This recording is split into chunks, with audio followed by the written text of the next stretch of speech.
I'm Lisa Dahl, health and well-being coach, and welcome to Getting Healthy Without Rules. This show is about understanding the things that impact your wellness and finding ways to improve it. This show supports a non-diet, no-rule approach to health and wellness. Health and wellness is a moving target, and we all have different needs and opportunities. This approach allows you to make the best choice with the information that you have right now. It supports you in being present, flexible, and resilient. In addition, I support you in shifting from judgment to curiosity and offering yourself self-compassion. It is time that we are all a little bit kinder to ourselves. Today's episode is about body acceptance. When I talk about body acceptance, this topic has a deep personal and professional connection for me, and one that I am fiercely passionate about. I know from experience that it directly impacts how we show up, and it's not just about women. Many of my clients come to me feeling that they can't live up to unrealistic body standards and that they see in social media or on the news, or they feel like they're not good enough based on their weight or shape. I get it. I have been there too. There are still days in my ever-changing body that require intentionally practiced thoughts to prevent me from going down that rabbit hole of body shame and wanting to hide. The reality is that these thoughts are deeply rooted in our society and pushed upon us at an early age. We are taught to believe that our imperfectly perfect bodies are not acceptable. Today, we're going to learn how to take those first steps towards body peace. Today, we're going to explore body image and body grief, understanding its connection to our mental and emotional health, the impact of diet culture and society's role in body image, and the steps you can take to foster body acceptance for yourself and all of those around you. Be sure to stay until the end for this week's healthy practice. I am excited to introduce my expert guest, Amanda Mittman. Amanda is a registered dietitian, certified intuitive eating counselor, and body image coach. She is the founder of Happy Valley Nutrition, Western Massachusetts' only group practice of dietitians specialized in disordered eating, eating disorders, intuitive eating, and body image. In addition to counseling clients, speaking to large groups, and teaching nutrition at the University of Massachusetts, she teaches other dietitians how to incorporate foundational counseling skills into their practice. Amanda, welcome to the show. Thank you so much for having me. You are welcome. I have been waiting for this conversation for so long. Me too. As I have shared in previous episodes, we will use the word fat or larger bodied. For example, you can be in a fat body and accept your body. We use these words as simple descriptors without judgment. Fat is simply another adjective like thin, and it's up to us to remove the stigma and the negative connotation that society and diet culture has created. I know that's a concept that you agree with. I do, and it's a troubling one because sometimes I use that word fat when I'm talking to groups of people, and sometimes you see people go, "Oh, she said the F word," and I have to say that we view it as a neutral descriptor, but always asking people how they like to refer to their body. I would never say that to a client unless they refer to their body. Right, it's asking for permission Exactly. on how to create acceptance and words that they can learn to not feel that ick feeling inside. Exactly. So tell me, what is body image? That's a great question. You can ask 100 different people, you get 100 different answers, just like if you ask people what the definition of health is. And so body image is made up of different aspects of the way that we see ourselves in the world. It's how we think about our body, how we feel about our body, how we see our body in relation to other people, and in our own kind of society. So when we think of body image, we just think of, it's either good or bad. I like it or I don't. But what we don't remember is that there's so many different aspects of it. So for instance, someone might have a thought about their body that it's not good enough, right? Or I shouldn't wear that bathing suit to the beach, right? And so based on that thought, which is kind of the affective part of body image, that leads them to make a decision and feel badly in their bodies. And then based on that, they choose not to go to the beach and engage with their friends. And that's kind of a behavioral aspect of body image. which is related to how we feel and how we think about it. And so that's just one thing that I see happen a lot, or not wanting to be in pictures, or not, yeah. So that's a whole, I'd have a whole presentation on that. And so these thoughts that we have about our body, these negative or distressing thoughts that we have, often then reflect how we, or dictate how we then go live our life. It's a cycle, and it's trying to understand where you are in that cycle so that you can shift the outcome if you don't like the behavior or the actions that you're taking because they're not fulfilling you. Right. So I think about how I used to think about my body consistently and chronically, very distressing body image, and my life was very, very small. And that's what, like, eating disorders and disordered eating and dieting, that's what it does. As you know, it shrinks your life to be like really, really small. And once we start healing from that, it makes our life even bigger. And so what I say now is my body is, I'm in a bigger body than I ever was, but my life is also so much bigger. It's such an interesting way that you framed it, because we all, all are taught to shrink our bodies, to be small, to take up less space. Yep. And we don't realize how small we create our worlds. And when you shift your thought to think that, okay, when I have a fuller body, when I am more, when I have more space, I am engaging more and I have more and greater fulfillment. Yes. Yeah, what you just named was like magical thinking, right? When I X, then Y will happen, right? So when I have smaller thighs, then I will put on the bathing suit and go to the beach. When I lose weight, then I'll go date. Right. It's that when and then, but the thing that happens is we never achieve the then, and then why can't we bring the dating, the bathing suit, all those things? That's what we work on in the now. Right. Exactly. And I call it the magical mystical body that you may or may never have. And if you get there, it could probably be only for a split second, because it's not maintainable. Right. Or you get there and then you're say, well, now that's what? it. Now what? Now what? Now what? Or the goal that we have for ourselves, I see this so often with my clients, is that we're wanting, I'm in my 40s, I'm going through some life and body changes, and I say, well, I said to a client, when was the body that you really liked? And it was like when they were 18. And I'm like, yeah, me too, but that's not, that just doesn't happen. It's off the table. It's off the table. So if it's off the table, one, how do you feel about that? That grief that comes up of having something be off the table, this dream that you had for your body, let's talk about the grief that comes up, and two, let's find something else. Right. Yeah. What is the difference between body acceptance, body positivity, and body neutrality? Those are all good terms, and I think people use those interchangeably, and what I say to people is find what works for you, right? So some people really resonate with body neutrality, meaning I'm more than my body, I feel neutral about it. For me personally, body neutrality is tough. Have you ever felt neutral about your body?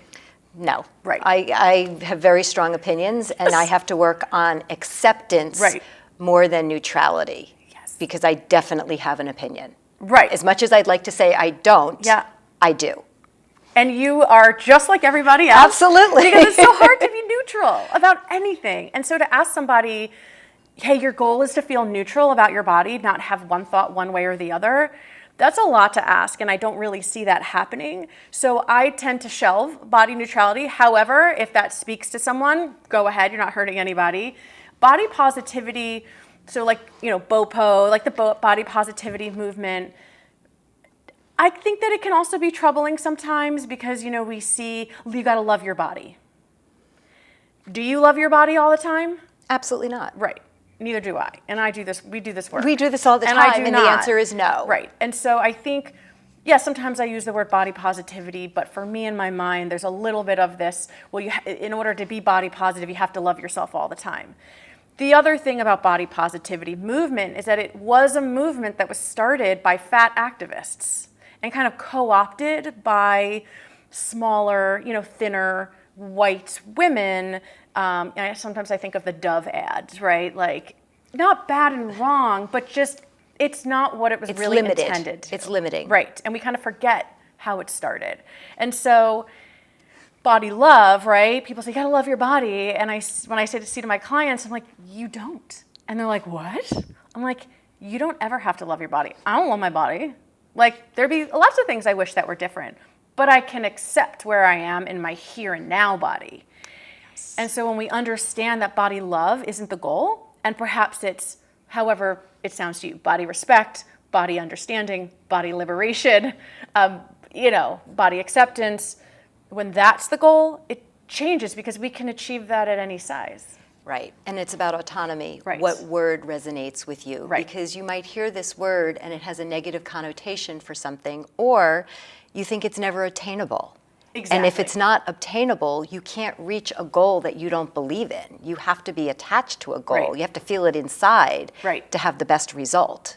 Right, and then we always feel like we're failing because we're never reaching body love, and it's just one more thing that we're not doing right, that we feel badly about ourselves, for, and it's like, let's just get, no, let's just throw that away. You do what feels good to you. You do you. Yeah, you do you. Exactly. You discover what you do you is about. Yep. Because so many people don't even know how to do themselves. They're so focused on how to please everybody else and what society's norms are looking like. Yeah, and what I say is it's not anybody's fault. That's what we were literally born into, this kind of toxic soup of patriarchy and capitalism and diet culture, and we've been given messages from when we were teeny, right? Just born. We're like a sponge that kind of fills up with these thoughts and beliefs that we are given about our body and how it's wrong and how we should be X, Y, or Z. And then the process that we do with body image work is really wringing out the sponge of really taking, this comment that my grandmother made when I was 7 about my arms being fat, I'm still internalizing that. And then we get to decide, is that still true? Is that something that you still want to believe in? You get to choose. Yeah, sometimes you do.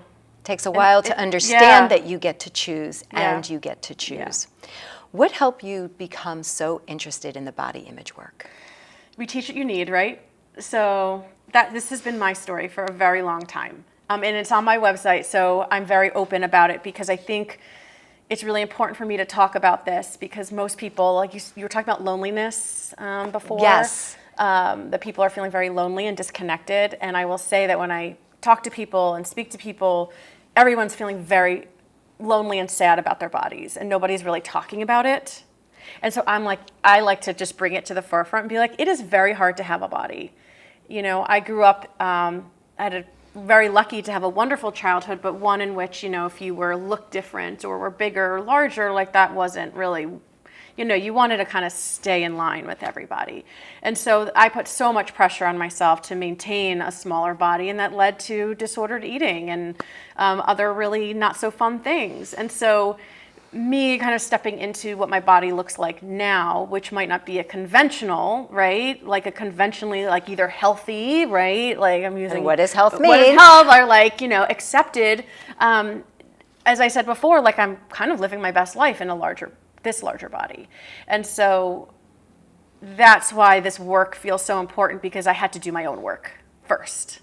And it's if I can kind of get to this other place, not where I'm feeling great all the time, but a place where I can use the tools that I've learned, I want to teach others how to do that too.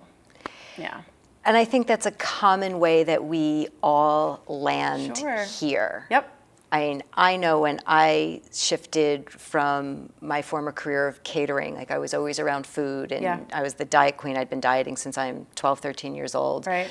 I thought I was going to be the best weight loss coach out there. Yeah. Because I knew how to do it. Yeah, sure. And what I discovered, that all of my restrictions and all of my rules and holding space for my clients, that I was promoting my own disordered eating patterns onto somebody else. I did the same thing, and I became a dietitian because of my eating disorder, right? Because I was saying, well, I'm really healthy and I know how to get others healthy and help people lose weight, so why don't I just do that for my career? And I did. And I'm sure the same thing happened to you, where you were working with clients and people kept, they would lose a little bit of weight in the beginning, but then it would come back, and then they'd come to you and say, I'm failing. And it's the only common denominator here is me. This isn't right? And then as you heal your own relationship, you realize this isn't okay. Yeah. And my clients would make great strides in all other aspects of their life. Right. And then all of a sudden we're using that weight-centric norm of success or failure. Yeah. And when you take that off of the table, it changes everything. Yes, yes. And I just want to say that taking it off the table is really hard. And I say this to my clients, I know in intuitive eating they say, take weight loss and put it on the back burner. And as we're talking about things, what about body neutrality, whatever, I actually don't use that, let's put it on the back burner. Because again, how could you, let's take my age. I'm 43 years old. I'm 57, all right, so you're good. Okay, we got some young. decades. So how do we take our age? How do we take how old we are and say, I'm just going to put everything I thought about my body and nutrition and dieting and put it on the back burner? I don't know anybody that can do that. And so what I say is, all right, we don't have to put it on the back burner, but can we let's say we're grasping onto this desire for weight loss so tightly, right? The work that we do, that both of us do, is can we open the fist? So in addition, yes, there might be that desire for weight loss. I'm not going to tell you to get rid of that because that feels scary. And it's real. Let's also add sleep, self-care, compassion work. How do we add in versus take out? Right. And so the desire for weight loss is still there, but we're not gripping onto it so tightly. It's just one of a lot of different things. And I think people, again, I see shoulders drop, people start to relax. I'm like, let's talk about your desire for weight loss because that's really important. It's not anything to be ashamed of. We've been taught that's what exactly. the goal is. Why else would you go to an RD or why else right. would you go to a coach? Exactly. Because that is a real thing.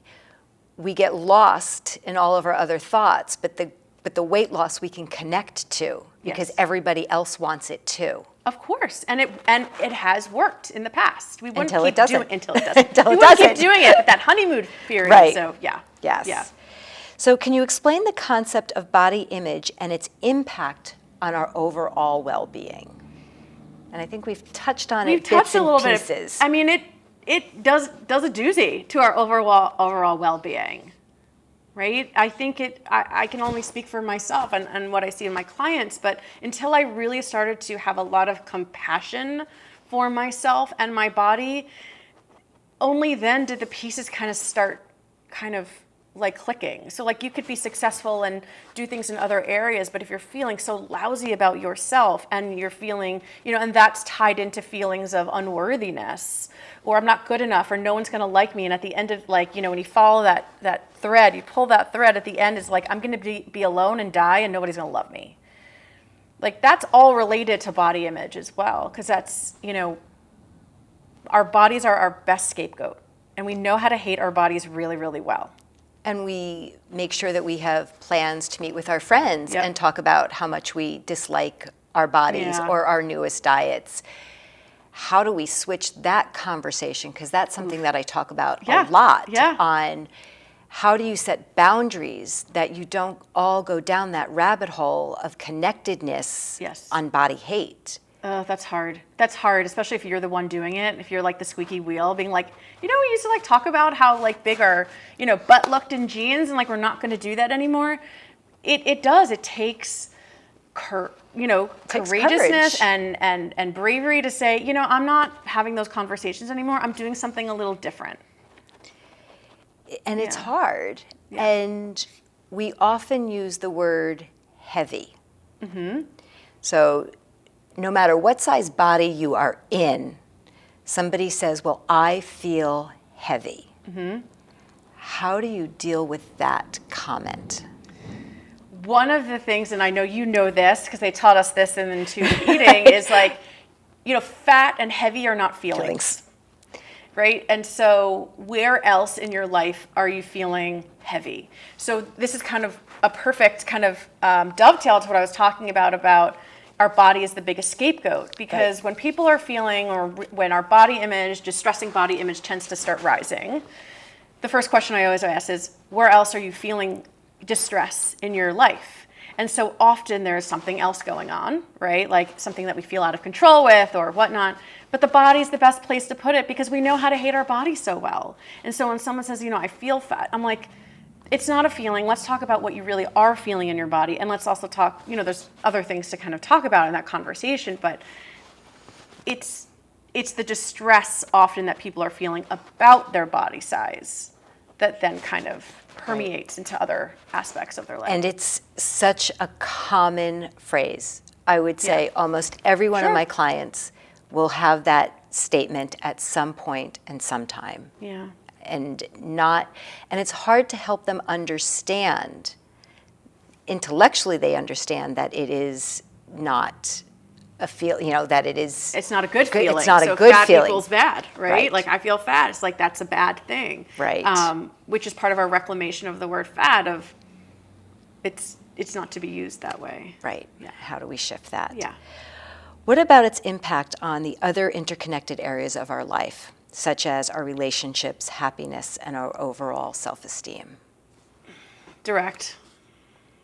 Everything is interconnected. Direct. If you're not feeling confident in your body, or at least accepting of your body, it's really hard to connect to others. It's hard to have intimacy, like true intimacy with partners.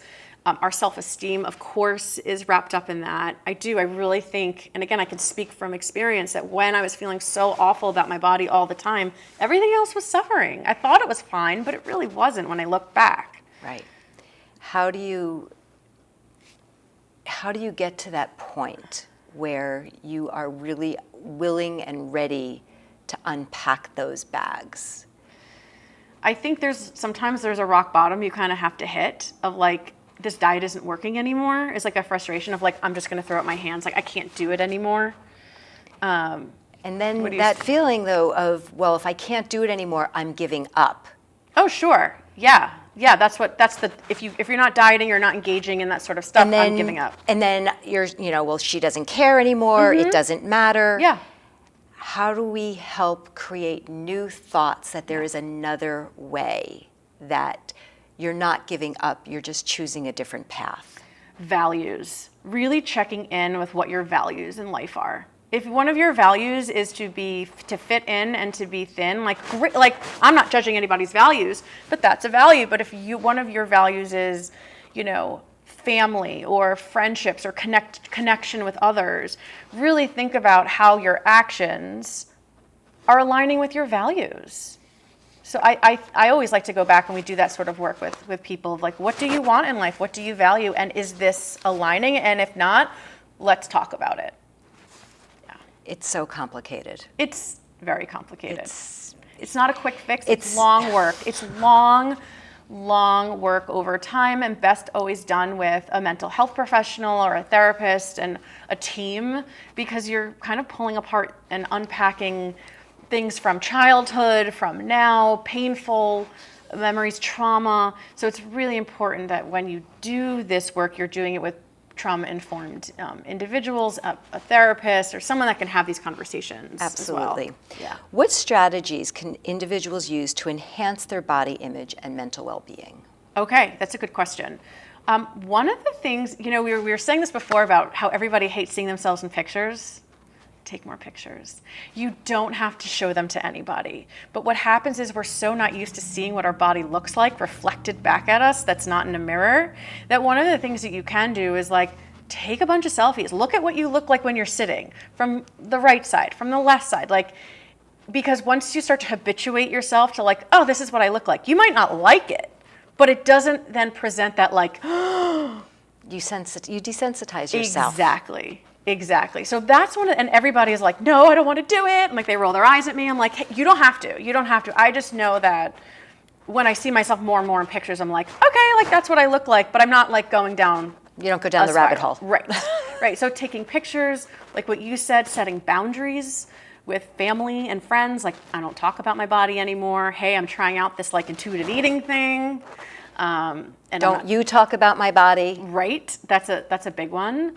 Social media, right? Making sure that you're looking at diverse accounts, not just one kind of version of a person, and accounts where people on all size bodies and shapes and abilities and colors are living their best life.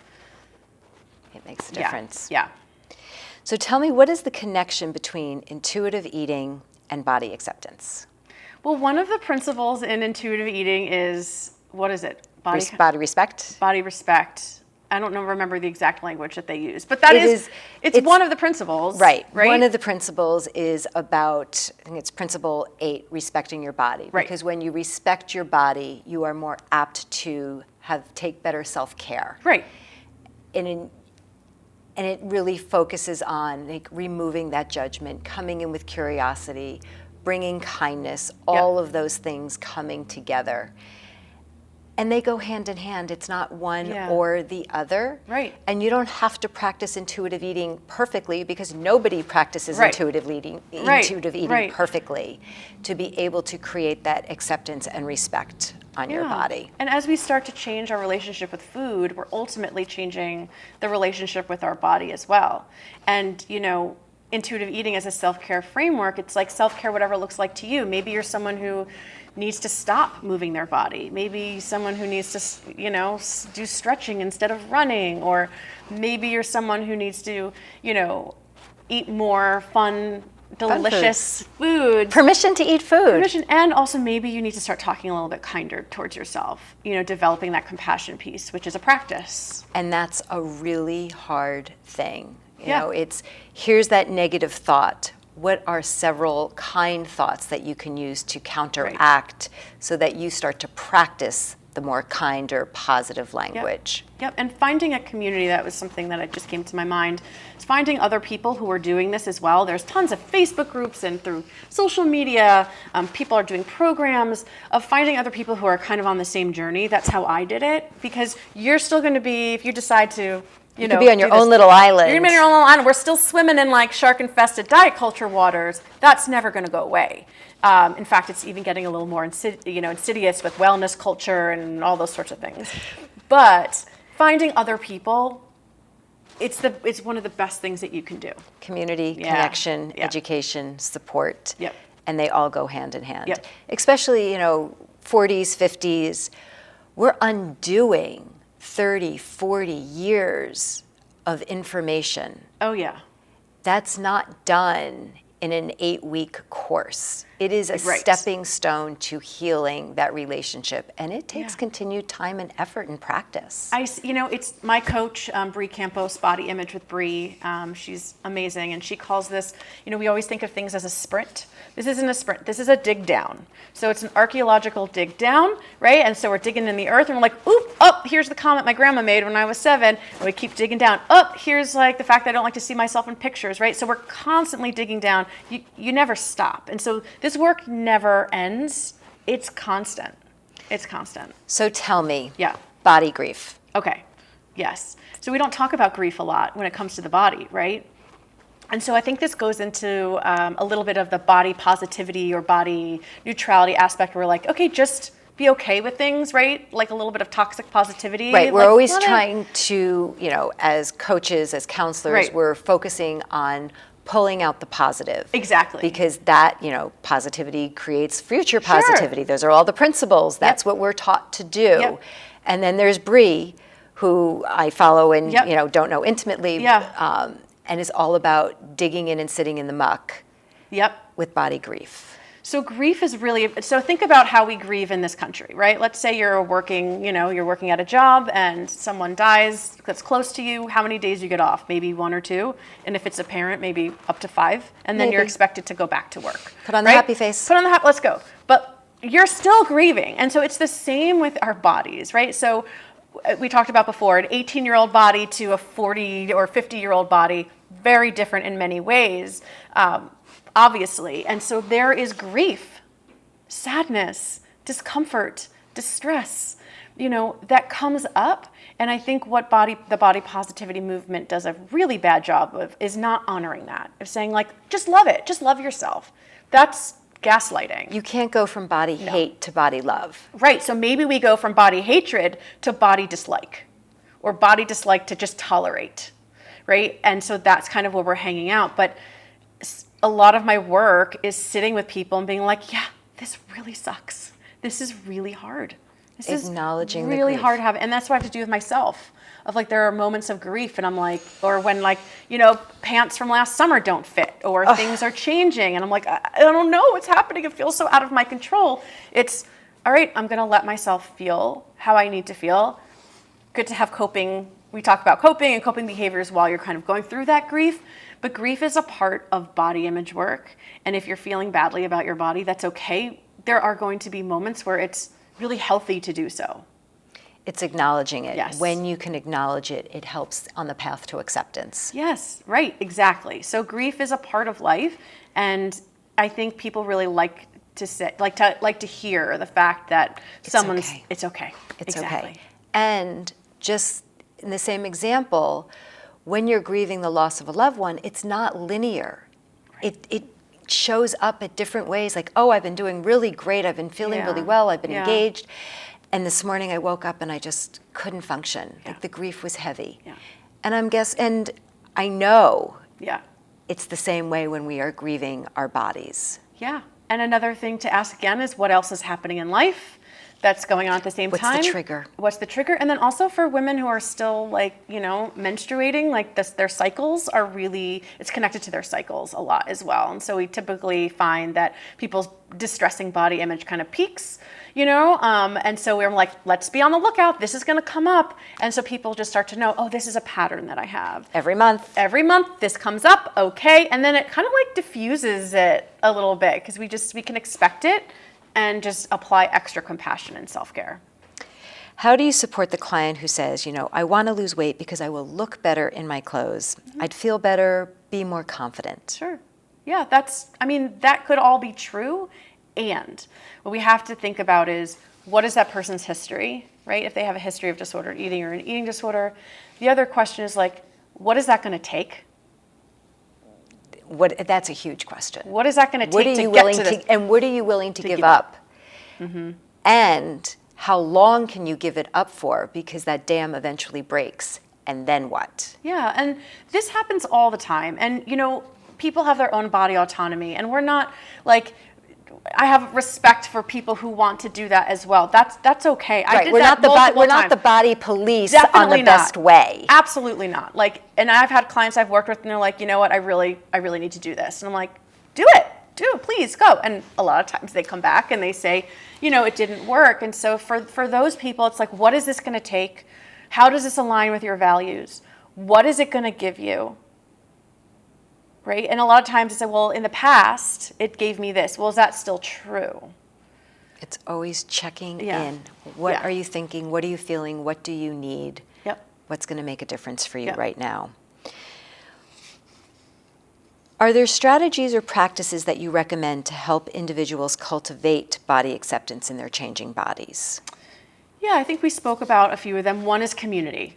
Find another, if you're like me and you're a perimenopausal woman, hang out with a bunch of other perimenopausal women that you can have that conversation with of oh my God. Neutralizing it, normalizing it. And there's a difference between normalizing and going down that rabbit hole of pity and shame. Yes. How do you become empowered with, okay, we're all experiencing this.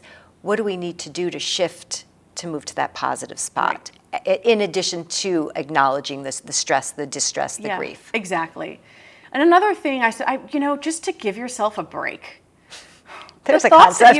The thoughts that you have about your body are not your own. They were literally given to you, on a silver platter. Right? Just kind of injected into your brain. Of course you feel this way about your body. It's not your fault. I just want to say it again, it is not your fault that you feel this way about your body. And I think understanding that and the forces, and so sometimes reading books or listening to podcasts or whatnot, understanding how diet culture kind of started, its kind of very racist origins of the BMI and other things like that, really kind of help say I don't want to be a part of that. That in and of itself can start to facilitate, some healing around your body. And working with a coach or a body image expert or someone who understands, or just having someone listen to you, because I think that's what most people need. Again, we're still feeling isolated and disconnected.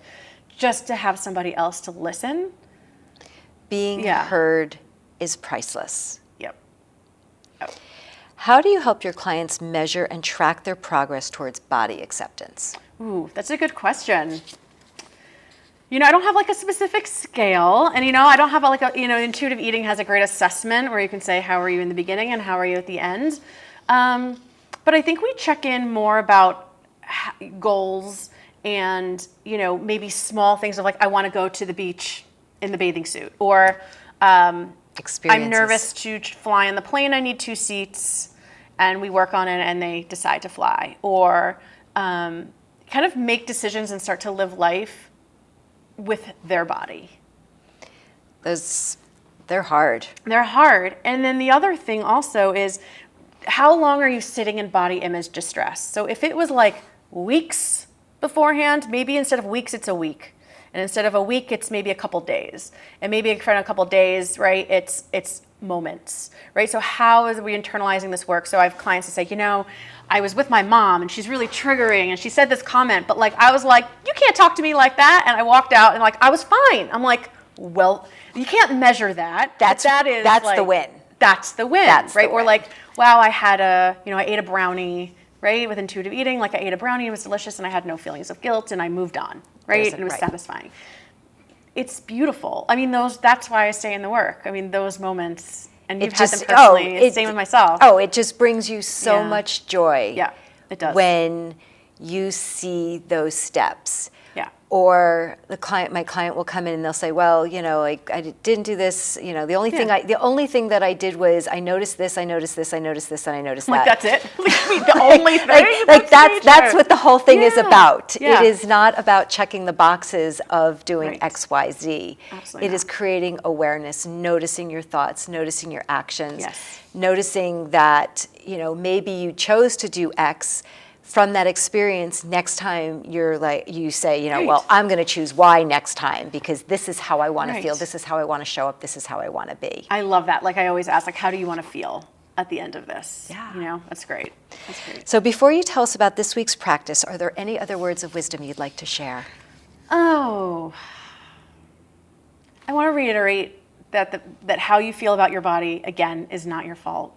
And that it is really normal and normalized to hate our bodies, right? That's what we've been taught. And that to develop compassion and acceptance around your here and now body is radical. Stepping out of line. Is radical and uncomfortable.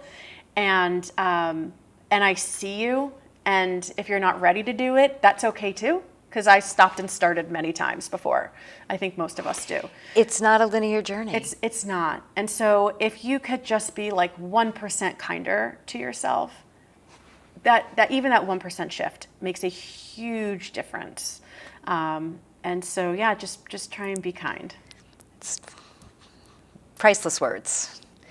So tell us, please share your practice that you would like to offer our audience today. Okay. So there's a practice called scaling. It's a motivational interviewing tool.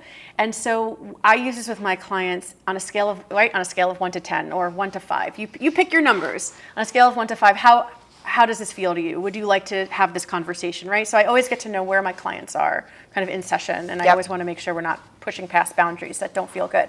But you can use that for yourself. So let's say you're going to go try on last year's bathing suits or summer haul from you're going right in the bathing suit. You're going right in for that most triggering piece of clothing that you can have. Yeah, shorts are usually it, okay? And so what I want you to do is before anytime you're kind of feeling distress in your body is scale it. On a scale of 1 to 10, how are you feeling? How ready to do this do you feel? So like, let's say you're like, okay, I'm feeling pretty good right now. I feel like a 2, which is pretty low. Go ahead and do it. While you're kind of doing the activity, scale again. How am I feeling right now? You might notice that you're feeling tight, right? You're like, oh, I'm having bad body thoughts, whatever, and you're now at an 8. Okay, great information. Stop. If you're a 6 or above, I say stop because you're too anxious or distressed or just activated to do anything. So we just put it down and move on. Right? And so I always love to scale, like, okay, on a scale of 1 to 10, how am I feeling about this? It just gives us another opportunity to check in and kind of check in with our body. And especially around body image work, when you're starting out, it can be very distressing to try a lot of these new things. So say on a scale of 1 to 10, how am I feeling? Am I able to do this? Check in the middle, check in at the end. If you're past a 6, it's okay, you haven't failed. But you're doing yourself a service because you're not like getting yourself in too deep. And I love the way that you framed it. is that often we go through this experience, but we do it on autopilot. Right. We know that we're going to go in. We know that we're going to get triggered, and we continue going. I got to push through it. I have to do it. Right. Here, you're giving power back to yourself. You're giving your client the autonomy and the control to say, I get to choose, I get to check in. Right. Is this now a really good time to Exactly. do this? Exactly. Like racing out the door, trying on last summer's clothing when you don't have time to have a plan B. Right.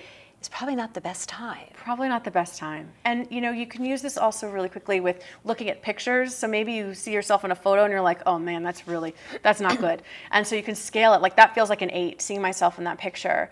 But one of the best ways we know to kind of get used to it is to habituate, is to keep doing it. And so maybe you look at that picture a little bit later and you're like, oh, I'm a 7 now.